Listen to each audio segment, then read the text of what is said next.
안녕하세요. 이제는 말복이 지났습니다. 말복이 지나면 이제 조속으로 기온 편차가 많이 나기 시작하는데요. 이제 다육이가 조금씩 움직이면서 잠에서 깨는 그런 시간들이 올 겁니다. 지난주에 물을 주고 갔는데요. 물을 주면서도 약간 불안하긴 했지만 그래도 저녁 시간으로 기온이 많이 내려가 가지고 물을 주지 않으면 얘네들이 높은 기온에 죽는 게 아니라 물이 부족해 가지고 뿌리가 고사돼서 죽을 가능성이 높기 때문에 과감하게 물을 좀 줘봤습니다. 이제부터는 물을 줘도 뭐 크게 문제가 없지만 지난주 같은 경우는 온도가 너무 높았기 때문에 물을 주면서도 너무 빨리 주는 게 아닐까 라는 걱정을 좀 하긴 했지만, 그래도 얘네들이 계절의 변화를 조금씩 알아채는지 물을 주고 난 후에 바로바로 물을 끌어올리면서 건강한 모습을 보여주고 있습니다. 그 첫 번째 다육이 같은 경우는 줄리아 철화인데요. 지난주에 물을 주고 나서도 입을 만졌을 때 입이 쪼글쪼글 거려 가지고 뿌리가 물을 끌어올리지 못하는구나 라고 생각을 했었는데, 일주일 지난 후에 지금 모습은 이렇게 입을 만졌을 때 잎이 아무래도 접히지 않죠. 충분하게 물을 주지 않았는데도 이렇게 물을 끌어올리고 있는 모습을 볼 수 있고요. 원종 캔디 같은 경우도 지금 2주 전에 물을 줬는데, 그래도 그때도 물을 많이 주지는 않았습니다. 많이 주지는 않았지만 완전 쪼글쪼글 거릴 정도는 아니고요. 홍매화 같은 경우도 여름에 그렇게 강한 품종은 아니죠. 그러나 지난주에 너무 물을 굶겨버리면 뿌리가 그대로 무너지는 경우가 더 많았기 때문에 부담을 가졌지만, 그래도 물이 부족한 것보다는 낫지 싶어 가지고 물을 줬는데, 지금 만져보면 이렇게 단단하게 물을 끌어올리고 있는 모습을 볼 수 있습니다. 이 상악 같은 경우도 지난주에 물을 주고 갔습니다. 왜 줬냐면, 이 끝 부분이 잎이 많이 말라가면서 잎이 너무 쪼글거려 가지고 이대로 두면 이런 오래된 다육이들 같은 경우는 뿌리가 고사되는 경우가 많기 때문에 물을 주고 갔는데, 이렇게 단단하게 잎이 안쪽으로 접히지 않을 정도로 건강하게 자란 모습을 볼 수 있고요. 오늘은 라울한테 물을 줬습니다. 우선 테스트로 물을 전체적으로 주지는 않았고, 물이 부족한 다육이들 위주로 살짝 주고 나서 테스트를 했기 때문에, 오늘 같은 경우는 전체적으로 물을 조금씩 주려고 합니다.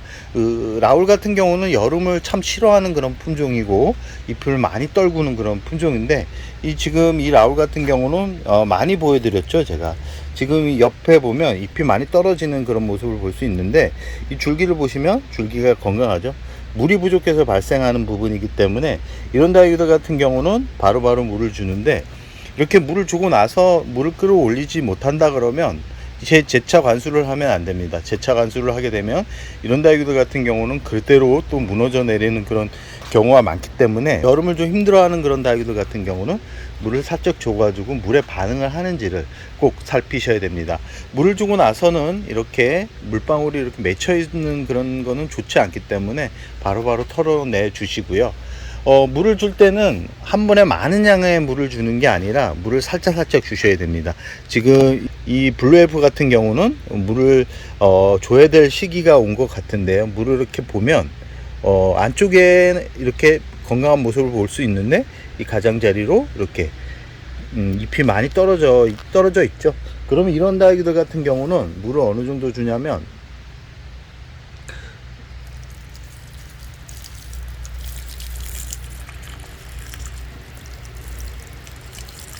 요 정도면 됩니다. 요 정도면 충분하게 얘네들이 완전하게 물을 끌어올리지는 못해도 목을 축일 수 있는 정도라고 생각을 하시면 되고요. 이 분갈이 하기 전에 얘네들이 쪼글거렸을 때 바로 분갈이를 해주면 얘네들이 뿌리 자체가 흙에 활착할 시간이 더 길어집니다. 그래서 저처럼 이렇게 물을 한번 주고 나서 얘네들이 물을 끌어올리고 나서 한번 잎이 통통해진 후에 분갈이를 해주면 그 후에 뿌리가 더 빠르게 활착을 한다는 말씀을 드리고 싶고요. 춥수 철화 같은 경우도 오늘 물을 줬습니다. 물을 주면서 전체적으로 만졌을 때 그렇게 말랑말랑하다 라는 느낌은 없지만, 이런 철화 같은 경우는 이 일반 국민보다도 물을 더 물을 더 많이 필요로 하는 그런 식물입니다. 이 물을 너무 굶겨버리면 얘네들이 성장보다는 비실비실 거리다가 떠나가는 경우가 많기 때문에 꼭 이런 다육이들 위주로 물을 주시기 바라고요. 지금 앞쪽에 있는 후레뉴 같은 경우도 잘 보시면 이 아래쪽으로 해가지고 입이 많이 쪼글쪼글 거리죠. 많이 쪼글쪼글 거리기 때문에 이런 다육이들도 충분하게 물을 주는데, 물의 양은 아까도 말씀드렸듯이 너무 많은 양의 물을 주면 얘네들이 한 번에 물을 흡수하기가 쉽지 않습니다. 그렇기 때문에 물을 줄 때는 항상 한 2-3일 정도 지나서 충분하게 얘네들이 수분을 말릴 정도의 양이라고 생각을 하시면 되고요. 아까 보여드렸지만 이 후레뉴 잘 보시면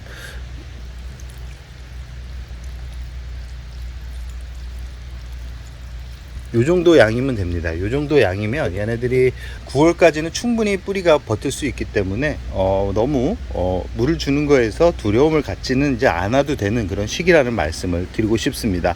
이 전체적으로 이 다육이 상태를 살펴보니까 작년보다는 확실히 더 상태가 좋지는 않습니다. 그러나 이 기온 자체가 너무 높았기 때문에 얘네들이 아마 되게 힘든 그런 2023년 여름이지 않았나 하는 생각을 해보고요. 이 상태로 이제 한 일주일 정도만 지나면 얘네들이 완전하게 잠에서 깨는 시기가 올 겁니다. 그때 건강한 물주기, 건강한 분갈이만 해준다 그러면 또 다시 예전의 모습으로 돌아간다는 것을 알기 때문에 지금 모습에 다육이 키우는 건 이제 포기해야지, 그런 생각은 잠시 머릿속에서 지우는 것도 괜찮지 싶습니다. 참 올 여름은 길었습니다. 길고 덥고 습하고, 그래도 이렇게 다육이들이 살아남는 걸로 봐서는 참 다육이란 식물이 의외로 키우기가 어려운 것 같은데, 또 생각해 보면 참 키우기가 쉽다라는 생각도 듭니다. 지금 모습이 참 예쁘지는 않지만 아마 10월 정도 가면 또 다른 모습을 볼 수 있기 때문에 아마 이런 모습 때문에 다육이를 오래오래 키우고 있는 게 아닌가 하는 생각을 하면서 오늘의 영상을 여기서 마무리할까 합니다.